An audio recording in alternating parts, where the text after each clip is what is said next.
What's happening, guys? It's Shane here. So my most popular videos today were the college degrees that are actually worth it video, as well as the most useless degrees. In this video, I basically went over degrees that you should not go into and degrees that you should get so you can avoid falling into the trap of becoming a debt slave. This is fine. I'm okay with the events that are unfolding currently. And after that video was posted, I kept on getting hit up over and over again to make a video on how you can choose the best college major specifically tailored to you. And this is a great question, and I know a lot of you are thinking about skipping college, or whether or not it's right for you, whether it's worth it to go to college, or maybe it's just a huge waste of time. You have wasted enough of your time and my money. And I'm gonna be sharing my thoughts on this because this is a huge decision that you have to make in your life at a very young age, and there is a lot that goes into choosing the best option for you. So I am somebody who did go to college. I played the game of loans and I won, and I actually went through the whole system from undergrad all the way through graduate school and got my doctorate. And the crazy thing is the average person will change their major 3 times throughout their college career. 7 years and no degree. You should have graduated twice by now. And only about 27% of people who graduate with a college major get jobs that are related to that major. So they spend all this time, all this money. On average, they go about $35,000 in debt to get their degree. And then what do they have to show for it? Absolutely nothing. However, I was able to choose a career at 17 years old, and I stuck with it all the way through, all the way for 6 years until I got my doctorate. I landed a great job in the career, and I'm very happy and fulfilled. And I've been through the whole system from undergraduate to graduate school. I've made a lot of good choices, and I've also made a lot of mistakes that you guys can learn from. And I can pretty much guarantee you that if you watch this video until the end, you will be able to make the right choice for your future. And this is gonna be one of the most important videos you ever watch. And I am making this video because when I was younger, there were no videos out there like this on the internet. At least I couldn't find them. And if I did find them, I would have smashed the living daylights out of the like button so hard that it never would have been able to recover. No, but seriously, before I start the video, if you could give the like button a light little tap, I would really appreciate that. And also, it's good for the algorithm and it would help out the channel a lot. Thank you so much. So with that being said, sit back, relax, and enjoy the video.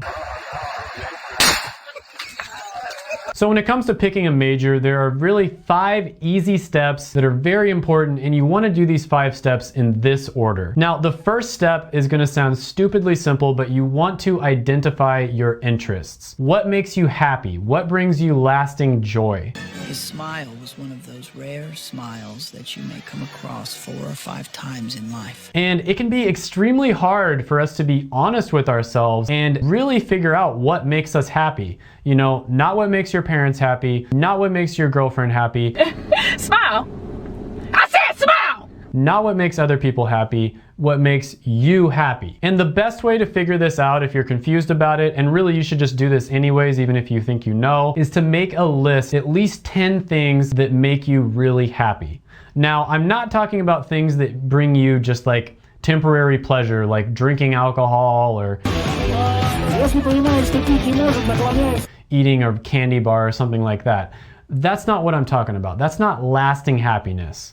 In fact, it might make you happy in the moment, but down the line, it'll probably make you unhappy. Yeah, I'm not drinking tonight, Bull. I had a rough night last week.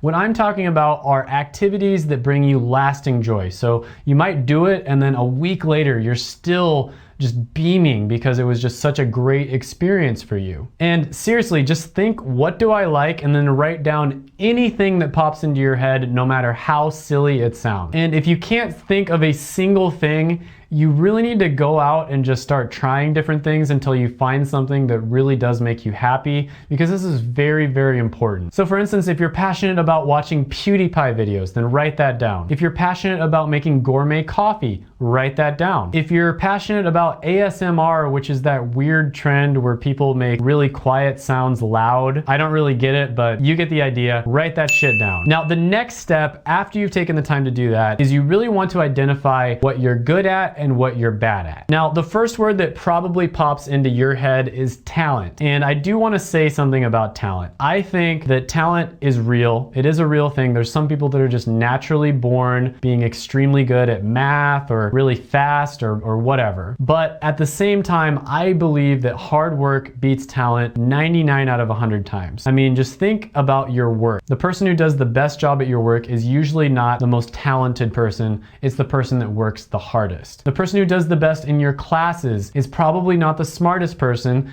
It's the person who works the hardest. And a lot of the time, the smartest person in your class is really lazy and they just sit in the back because they can. Now, it's very important for you to just be honest with yourself about your current skills. You know, some people are way too hard on themselves.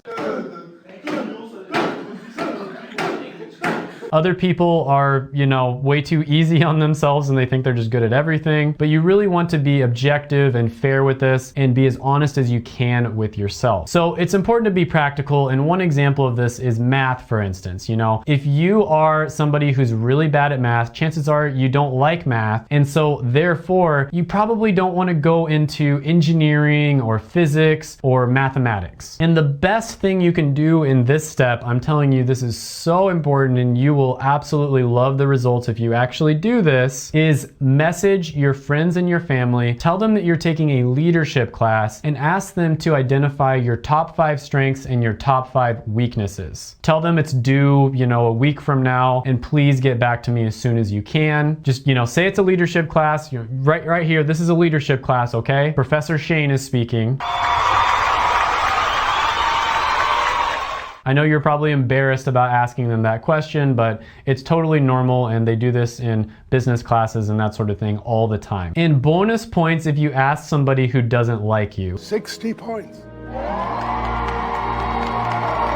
Because sometimes they'll give you the most honest answers. And really, the sooner you do this, the better. This is so important, and I'm telling you, I did this myself and I was extremely surprised by the responses I got, and it really helped me learn a lot about myself. Now, next on the list is going to be setting future goals for yourself. So things you want to think about in this category are going to be lifestyle. You know, what kind of lifestyle do you want to live when you're older? Do you want to be traveling all the time? You know, do you want to travel for work? Maybe you want to have a remote job so you can just be home all the time, or maybe you want to have a remote job so you can travel while you're working. How much do you want to make? Maybe you're a minimalist and you really don't need that much to live at all. $20,000 a year is fine for you because you just reuse your toilet paper or some weird stuff like that. I'm cutting toilet paper squares for our bathroom that we will wash and use instead of paper products. Or maybe you're like an Epicurean and you really like the finer things in life, and so you're probably going to want to have a 6-figure income or above. Another thing you want to think about is, when do you want to retire? If you want to retire early, you probably want to make a little bit more just because you want to be able to save more and therefore invest more. And then the next thing is, where do you want to live? Do you want to be your own boss? Do you want to be a boss at a company, like someone in upper management? Do you want to be an employee who just kind of shows up and just does your job and gets paid for it?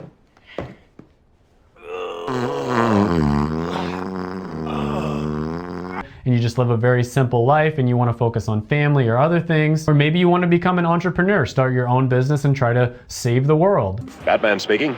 Oh, hello. These are all things you really want to think about in this step when you're setting goals. Now, one thing I do want to mention here is making more money isn't necessarily going to make you more happy. In fact, most of the studies out there say that your happiness doesn't increase at all after about $70,000 a year or so. Sometimes it goes up to $90,000 depending on where you live. So that's something to keep in mind, and you probably want to aim for something where you have the ability to make at least $70,000 a year, because this will maximize your happiness. Now, you know what you enjoy, you know what you're good at, you know about your goals and where you want to be in the future. Now, the next step is doing some research on majors that align with your goals. Now, there are a lot of majors out there, but I did find a really good chart that shows the starting salaries and the average salaries for the most common majors out there, and I'll post that up on the screen right now. And this should help you narrow it down depending on your individual choices. And now I'm going to say something that's a little bit controversial, and that is that even if something is your passion, I really don't think you should pursue a degree in it unless that degree is going to lead to you getting a job. Because there are so many free resources out there. Harvard, Yale, Stanford, etc. All these different schools offer tons of different classes. You can basically get an entire degree online for completely free. And these are the smartest people in the entire world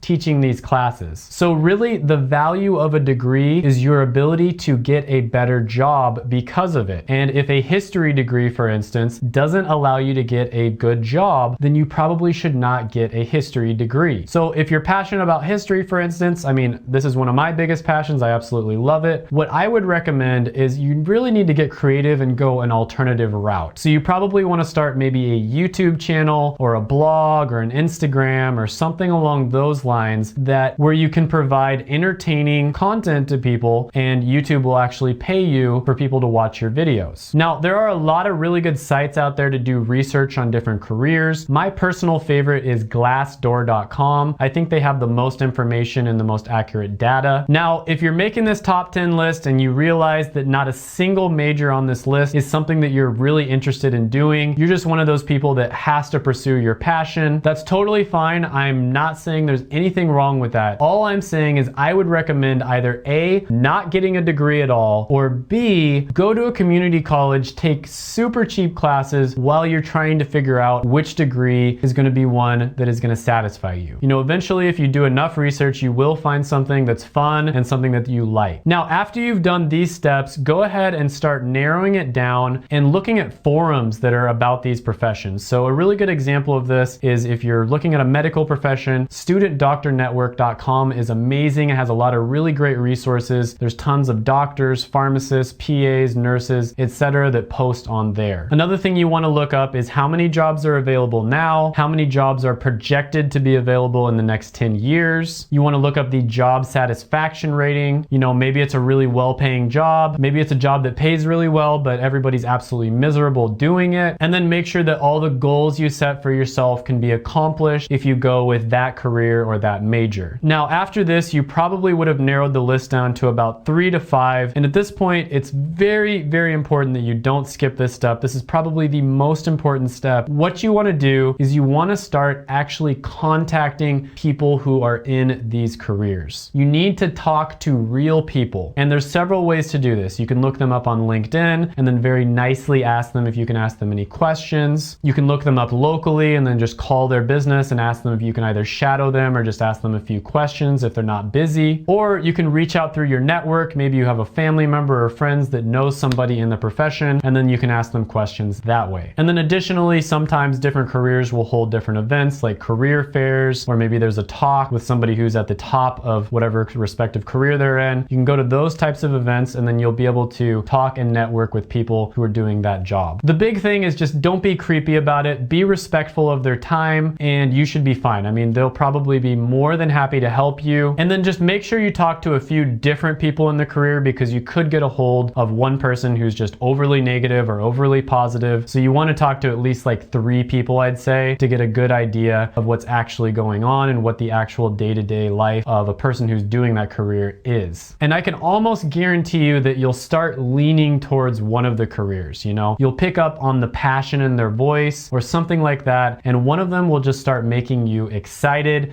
and that is the one that you should go for. So there you go. That is the 5 steps, but I'm going to take this one step further and give you some examples from my personal life. Now, from step 1, I've always enjoyed teaching, problem solving, helping others, experimenting, and I've also really been a big fan of science. This equation works for planetary orbits that never shift. From step 2, I've always been pretty good at experimenting. I kind of had a knack for teaching, and I always wanted to go into something where I felt like I was helping people and making a difference. From step 3, I know that I want to retire before the age of 40, and so I'm going to need to save a lot and invest a lot. And then I also will probably end up living in California, which is where most of my family lives because I want to be close to family. And I want to have a lifestyle where when I'm past 40, I can work if I want to, or if I want to, I can not work and just go travel or do whatever I want. want, but I have the option of retiring and just being financially stable if I want it. So from step 4, I made a list of 10 careers, and I don't remember exactly what they were because I was 17, but they looked something like this: doctor, geologist, petroleum engineer, computer science, pharmacist, architect, physician's assistant, biomechanical engineering, and physical therapist. Now, I crossed doctor off the list because I realized that I didn't want to go to school for all that time and just be working 80 hours a week and then grinding through med school through the best years of my life, just to be able to start making money when you're like 35 or something like that. And it probably also would stop me from retiring early. I crossed geologist and architect off the list because after I looked at it a little more carefully, I found that I wasn't really interested in what they do on a day-to-day basis. My picture in my head of what they did was a lot different than the reality of what they actually get paid for to do on a day-to-day basis, and I just didn't really feel like I wanted to do that. I crossed all of the engineering ones off the list because I'm decent at math, but I'm not amazing at it, and I didn't want to get into something where I was only decent. Then I contacted people who worked in the remaining fields. I talked to them, I asked them about their day-to-day life, what they thought about the profession, their job satisfaction, what they thought about it, going into the future, all those sorts of questions. And one of them really started to stand out to me for personal reasons. It became really obvious which one I should go for, and that was pharmacy. I went for pharmacy and I never changed my major once because I did all the research, all the planning at the beginning so that I didn't have to do it later on. And this ended up saving me so much time and frustration because I watched so many friends and people, colleagues change their majors a bunch of times, and they just had all this anxiety. They didn't know what to do with their life, and they were just super depressed and anxious all the time, and it was just not fun to watch. Now, as promised, if you're still stuck at this point, there's a few things you can do to, break the tiebreaker of whatever degrees that you're stuck on and make a definitive decision that you will be able to stick with. And the first thing you want to do is flip everything upside down. Stop thinking of things in terms of the degree and start thinking of things in terms of the career. After all, the real purpose of going to college is to make the rest of your life better and hopefully create a future where you have a job that's extremely fulfilling. So you want to think of the job first, find a job that you really like that, meets all these criteria, and then reverse engineer it. Look on LinkedIn, see what degrees people who got into that career have. Was it a 2-year degree? Was it a 4-year degree? Was it a 6-year degree? What schools did they go to? What majors did they have? These are all things that you can look into. Very easy to look it up on LinkedIn, and then you can just reverse engineer it and figure out a very good plan in order to get to that career. Another way to reverse engineer this is to look at specific companies. Now, everybody knows that there's certain companies in every single industry that treat their employees way better than other ones. Some of them pay their employees much better benefits, they treat their employees really well, and the most obvious example of this has to be Google. Google gives their employees like free lunch, free massages, free healthcare, there's so many different perks to working at Google. It is totally ridiculous. And you can find different companies like this by just simply looking up companies on Glassdoor.com, seeing which ones have the highest ratings, and then you just want to see what positions those companies are hiring for, where's the demand at, and then you would reverse engineer it, look up that position on LinkedIn, figure out what degree people are getting in order to get into that position, and bada bing, bada bang, you got it. Now, if these first two options don't work for you, there is a third option, which is to just look at industries as a whole. And there are some industries that are just way better to get into. They have way more opportunity, future growth potential, so many jobs opening up than others. And of course, one of them is going to be the tech industry. And if you go into a booming industry like this, you look at the jobs that are in the highest demand, and then you reverse engineer it just like everything else, find out which degree you can get. This can be a really good idea for how you can break into that industry. And then once you've broken in and you've established yourself, you can job hop around and do all kinds of different things because there's a lot of opportunities in a booming industry like that. Or maybe you decide to start your own company because you have a much higher chance of being successful in a booming industry than you do in a dying one. Or maybe you're the type of person who decided that you just want to do the bare minimum and just, go to work, barely do any work and then go home and just enjoy family life or whatever. I have a friend who was like that. He was an IT guy. He was making about $130,000 a year, somewhere around there. And then he actually stepped down, took a pay pay cut in order to get a job where he basically wasn't doing any work at all. He was just basically on call, and I think he was making $100,000 or $110,000. So he took a pretty significant pay cut, but he was also able to have a much better quality of life because that's what he wanted. And like I mentioned before, if your passion is somewhere where a college degree simply can't get you there, I recommend just not getting a college degree at all and figuring out an alternative route to get where you want to be. If you enjoyed this video, you know what to do. Go ahead. Smash that like button. And click subscribe so you won't miss any new videos.